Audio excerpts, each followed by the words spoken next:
Cucak hijau saya itu didis terus.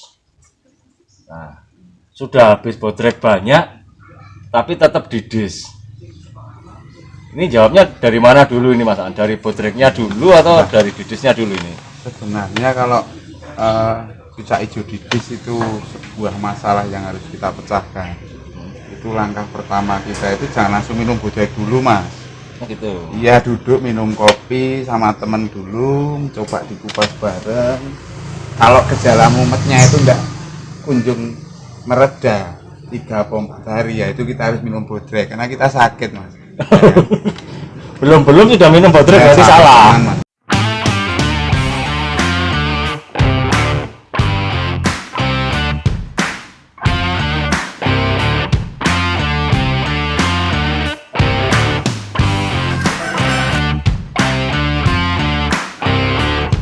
Salam lintas hobi. Salam lintas hobi. Semoga semua makhluk Berbahagia. ini yang kita tunggu-tunggu.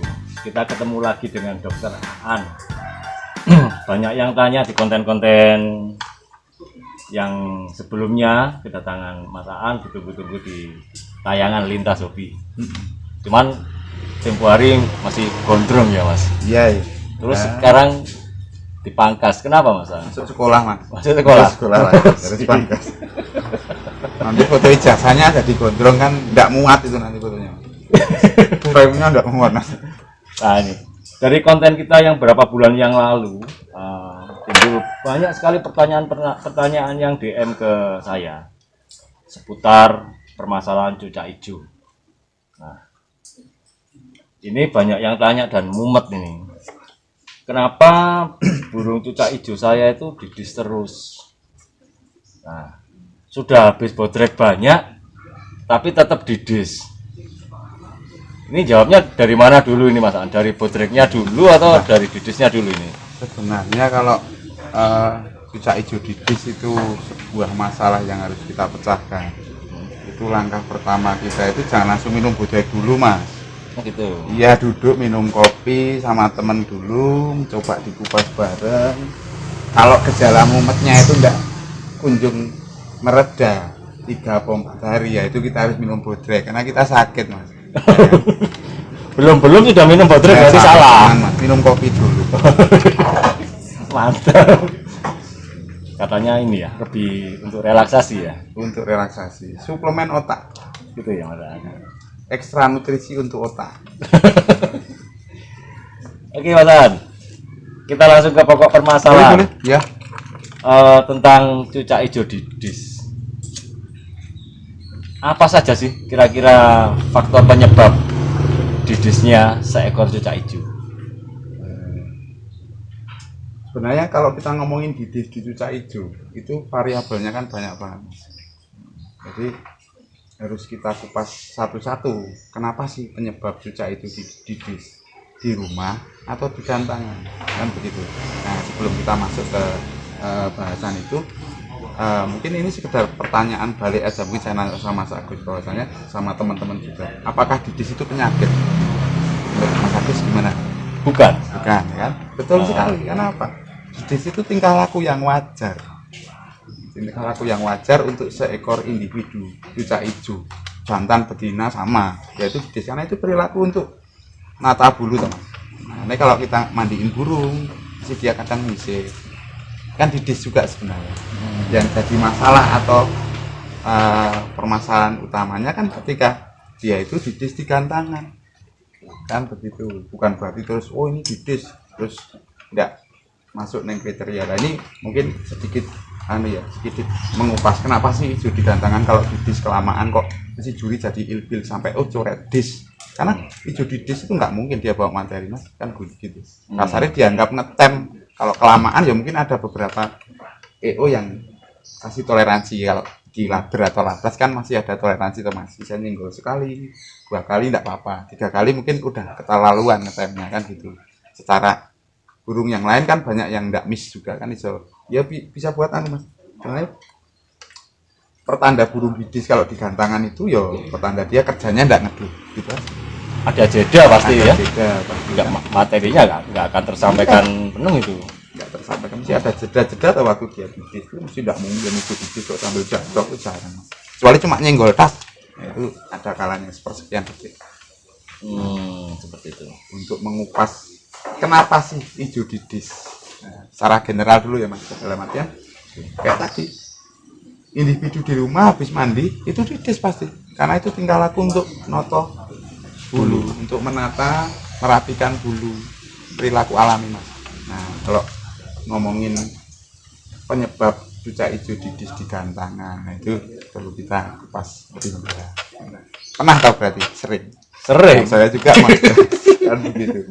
Jadi cucak hijau didis di atas itu sebabnya sebenarnya garis besarnya ketika nampil di gantangan itu sebenarnya dia tidak maksimal kerjanya, nggak nampil, kencengnya kurang. Kalau orang nyebut kencengnya kurang atau memang sudah dikencengin tapi tidak pada level kenceng yang top, makanya masih ada jeda-jeda. Kenapa dia sempat nyisir bulu? Penyebabnya banyak. Kadang-kadang kondisi sebenarnya individu burung sebelum kita gantang itu atau gacoan kita sebelum digantang itu memang kurang bagus kondisinya, dalam artian ada bulu-bulu mulai numbuh, itu juga kadang-kadang jadi penyebab kenapa burung didis. Tapi bukan berarti tidak bisa diatasi loh, ketika burung nulam itu bisa tidak didis, itu bisa, tapi nanti kita kupas tadi. Ini baru beberapa poin penyebab burung didis di gantangan. Terus kedua, burung didis di gantangan itu kecapean, itu bisa juga burung didis mas. Untuk burung-burung yang terlalu nyaman ketika berada di koloni, ketika dia waktu mulai narung mas, terus dia capek, pasti ada tingkah laku itu muncul di desmet, tingkah laku untuk mencari sebenarnya untuk mengisi kenyamanan dia. Jadi fokusnya bukan narung mati sepersekian detik, kadang-kadang ada yang bablas, kadang ada yang dari awal itu didis sampai selesai nggak berhenti di bawah, padahal nggak mau didis, cuman begitu ketemu koloni di atas kenapa didis. Nah itu nanti di bahasan selanjutnya, nanti bahas tentang itu apa, kenapa ada pertanyaan netizen juga, kapan itu kan burung saya on di bawah dinaikin kok cuma tengok-tengok, Betul. dinaikin kok cuma didis aja, nggak mau kerja, turunin on lagi. Ya, itu nanti dibahas di berikutnya tak. Betul. Nah faktor penyebab didis adalah tadi dikatakan oleh Mas Aan adalah ada yang tidak beres dalam kondisi burung ini. Ya, secara garis besar begitu. Bulu yang tumbuh atau kondisi burung yang tidak maksimal bulunya, tidak 100% bulunya, biasanya mengalami didis. Tapi tidak menutup kemungkinan burung yang bulunya sudah full 100% sempurna juga didis. Bukan berarti burung yang bulunya normal sudah tumbuh itu tidak didis di lapangan, di gantangan. Variabelnya banyak teman. Banyak sekali variabelnya. Berarti dalam hal ini adalah kesimpulannya kondisi si burung ya mas ya. Kondisi si burung sebenarnya untuk perawatan sendiri. Makanya dari dulu awal kita bikin sharing ke teman-teman bahwasanya kenapa kita merawat cucak hijau waktu dari bahan itu sering kita jemur, karena mengkondisikan burung itu di kondisi yang bagus, di kondisi yang prima, bukan melihat nyun sewu. Ada beberapa kawan melihat siap hendaknya gacoan cucak hijau itu dari kondisi bulu yang utuh. Itu kan kalau saya sendiri secara pribadi kurang tepat, karena saya lebih cenderung melihat kondisi dari si burung itu bukan di kutukan bulu lagi, tapi di kondisi fisiknya seperti apa, powernya sudah dapat apa belum, terus kondisi birainya seperti apa, kondisi emosinya sudah dapat apa belum kan. Berarti tetap pedomannya di tiga itu mas. Stamina, emosi dan birahi. Oke. Dengan kondisi fisik yang tidak fit, dipertanyakan staminanya berarti ya mas ya. Ya dipertanyakan. Kalau staminanya tidak bagus, dipertanyakan lagi bagaimana pola latihannya, mungkin seperti itu. Ya. Berarti di breakdown tidak sesederhana. Di saat didis ada yang bilang ini burung didis seperti ini, antisipasinya adalah obat kutu. Nah itu balik lagi review ke beberapa yang sudah kita sampaikan ke teman-teman, bahwasanya ketika kita melatih burung ada kesalahan atau penyimpangan dari si burung ketika digantangan, itu jangan perlu memvonis itu adalah kesalahan eksekusi lapangan kita, tapi kita review balik lagi apakah kondisi burung dengan perawatan harian kita sudah tepat apa belum. Kadang-kadang saya juga sering ketemu beberapa teman, saya juga pernah ngalamin untuk masalah didis balik lagi. Waktu iseng-iseng burung belum pernah saya kasih Hongkong karena masih melatih. Sesi pertama main kurang kenceng, terus saya kasih Hongkong di lapangan. Burung mau kenceng mas di atas, emang mau kenceng, ngaget-ngaget. Cuman ada didisnya. Di saat itu saya berasumsi bahwasanya penyebab didis karena dia kalau kena Hongkong penyebabnya didis. Nah, jangan buru-buru kayak gitu. Ini sebenarnya Hongkong itu enggak salah jika kita kasihkan. Yang salah itu kita menentukan kesiapan burung untuk dapat Hongkong ini loh. Nah, benar-benar burung itu sebenarnya tidak dalam kondisi bagus, cuma kita paksakan untuk menjadi bagus secara instan di lapangan. Itu kan sebenarnya enggak bagus. Oke. Nah, artinya kembali lagi ke masalah latihannya. Latihan pola perawatan yang kita terapkan. Sebab burung lomba itu kan setahu saya adalah burung terlatih ya, memiliki materi yang bagus, terlatih, jam terbang yang bagus. Sehingga pada saat dalam situasi apapun di rumah dan di lapangan dia sudah terbiasa dan akan bekerja. Proses ini yang tidak gampang sebenarnya. Ya, itu kan butuh waktu. Mas, ada ini enggak sih? Ada cara instan enggak mas? Secara medis misalnya? Kasih obat apa gitu misalnya mas? Kalau saya itu sebenarnya jarang yang menyarankan ketika burung didis tiba-tiba terus dikasih obat ini biar enggak didis. Ya sama kayak tadi mas, jangan buru-buru minum potrek, duduk minum kopi dulu bareng kawan-kawan kan begitu. Ketika kita hijau didis, reviewnya kita seperti apa? Ya didisnya di atas itu didis yang seperti apa? Dari awal didis tidak kerja, tidak bunyi, tidak ada gestur narung, dengan didis ketika dia jamtrok terus tiba-tiba nyisir terus dia kerja lagi, itu sebenarnya sudah beda evaluasi. Ya, kayak poin satu pertama, burung digantangan cuma didis stop misalnya, di bawah padahal on, di rumah on. Kadang-kadang ada teman-teman sempat juga kasih pertanyaan, di rumah on, di kelakap itu udah materinan, cuman di atas kok didis kan gitu. Sama sekali tidak bunyi. Ya, itu kalau menurut saya sebenarnya karena burung itu tidak pada level emosi yang dia dapat. Nek birai sudah dapat karena dia bunyi mengeluarkan materi itu kan sebenarnya tanda kalau birai itu ada. Biraya sudah keluar gitu ya. Birai itu sudah keluar karena mau mengeluarkan materi. Kalau digantang tiba-tiba kok dia tidak bunyi, yo karena itu mas. Dia tidak punya emosi. Sementara balik lagi ke review, kalau kita lihat konten-konten yang sebelumnya yang kita sharekan bareng teman-teman, itu pembentukan yang paling susah itu kan membentuk emosi dari si burung. Emang ada burung-burung yang secara genetik itu terlahir dengan emosi sedikit lebih tinggi dari normalnya, cuman kan jarang banget mas. Kita ambil pukul rata bahwasanya juta hijau itu memang semi vektor bener. Jadi narungnya dia kan narung dipaksa, menciptakan emosi dia itu kita dipaksakan narungnya dia itu dipaksakan. Salah satu untuk menciptakan emosi itu kan kita dengan perawatan harian, dengan umbaran polier, penjemuran. Itulah sebenarnya langkah-langkah untuk menaikkan emosi mas. Nah, kadang-kadang orang juga salah kaprah ketika emosi sudah dapat, dia lupa. Kadang-kadang ada burung yang narung cuma pakai emosi sesaat, dinaikin buantok tang 1 menit 2 menit terus lembung enggak ini. Itu enggak salah kita main ke emosi, cuman salahnya kita mainkan di stamina yang enggak dapat.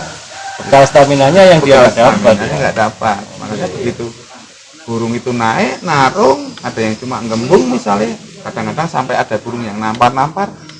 Ya karena sebenarnya burung sampai nampar-nampar itu bukan kekencengan mas, kurang tenaga, kurang stamina, mencari alibi ya, lain. Bahwasanya ini kekencengan. Nggak ada kok istilah burung kekencengan. Jadi burung kekencengan itu enggak ada. Nah, kalau kita pengennya main aman mas, ini ini burung sebenarnya emosi nggak dapat banget. Terus staminanya karena itu kondisi sekarang dia nggak sampai full. Mungkin kalau saya geber dari awal, misalnya nanti sore saya gantang kok tak kencengi terlalu kenceng, di awal dia kenceng, pertengahan mesti habis. Ini kita dibikin setengah-setengah mas mainnya, tapi jelas kan nggak indah tuh mas.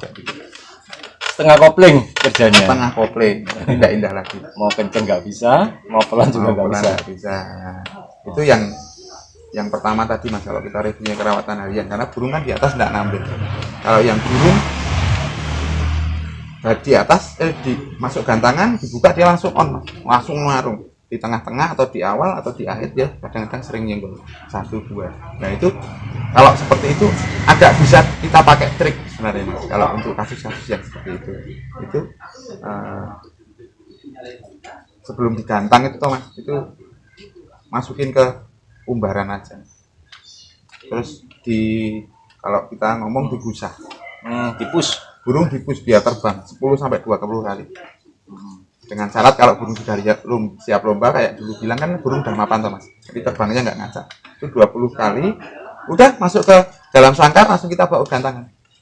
Cuma rata-rata burung yang butuh untuk dipolier dulu supaya nampir nanti di gantangan itu nggak kuat untuk berseri-seri. Jadi cuma sesi awal. Yang kedua kebanyakan miss, entah itu cuma nggak keluar materi karena tenaga habis. Kedua, emosinya sudah turun. Karena stamina turun juga ya? Iya, bagaimana? pasti diikuti mas. Ketika stamina turun, emosi burung itu pasti turun. Kalau ngomongin rentang gantangan yang 15 menit, karena untuk nyiptain emosi burung itu sebenarnya gampang mas. Emosi sesaat itu gampang banget. Burung nggak usah dikasih makan, itu emosi yang keluar mas. Karena apa? Dorongan asam lambung. Naluri dia untuk aku kudu mangan, sebenarnya bukan birahi, tapi emosi. Nah kadang-kadang orang salah kaprah loh mas, salah artikan bahwasanya wah burungku birahi ya, ngejar orang, ngejar burung, belum karuan. Itu lentoy karena kelaparan ya bisa. Di situ ya. Emosi keluar, tapi nggak ada tenaga. Begitu kita mainkan dia secara koloni dalam artian gantangan, ya paling pol cuma emosi sesaat yang dia muncul, tapi tidak emosi yang stabil berkelanjutan sampai akhirnya. Seandainya dia kuat untuk meladeni juga sekuatnya berarti ya, semampunya dia ya. Di saat tidak kuat, dia akan loncat, nampar atau bides tadi ya mas ya. Oh, penjabarannya di situ teman-teman. Jadi kalau bisa disimpulkan berarti stamina ini adalah kunci pokok dalam kita mengolah ya mas ya. Kunci pokok menurut saya kalau di cucak hijau itu stamina itu syarat wajib mas mutlak. Kalau birahi itu ada triknya toh mas sebenarnya. Kalau burung itu kita satuin dengan koloni itu pasti birahi naik mas, pasti birahi naik. Kenapa itu mas?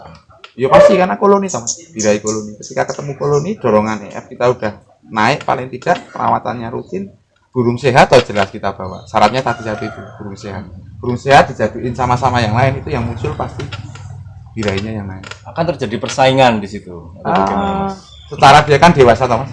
Nah, ketika lihat koloni itu responnya pasti birahi naik. Menunjukkan yang terbaik ya di antara di antara koloninya. Pastilah. Itu bahasa koloni, dia pengen bersaing dengan yang lain. Walaupun tidak ada betina, ya kadang-kadang memang birahi naik mas ketika ketemu apalagi kadang-kadang kita piara cucak itu untuk sekarang karena sudah banyak yang main gantangan, itu kan mereka cenderung soliter. Dalam artian soliter jarang ketemu itu yang lain. Kan dikodong salah satu atau dikodong dua-dua. Untuk yang beberapa poin seperti beberapa kawan juga kan mainnya juga main koloni dia. Nah untuk main koloni sendiri saya belum pernah mencoba sendiri di rumah. Di soliter. Soliter saya tetap mainnya soliter. Cucak hijau di rumah enggak pernah lihat cucak hijau. Oke, menjawab teman-teman tadi ya masalah cucak hijau bidis. Monggo dipelajari lagi, dievaluasi lagi bagaimana sih kondisi burung yang Anda miliki. Karena tiap-tiap burung individu ya, jadi punya sifat yang berbeda, tidak bisa disamaratakan. Tapi dalam garis besarnya adalah seperti yang dijelaskan oleh Dr. Aan. tatkala stamina-nya menurun, fisiknya menurun, akan timbul berbagai persoalan di burung itu saat dilombakan. Kira-kira demikian ya, Ya, Pak. betul. Oke, siap teman-teman. Jangan kemana-mana. Kita akan ikuti lagi pembahasan yang lebih seru dengan Dokter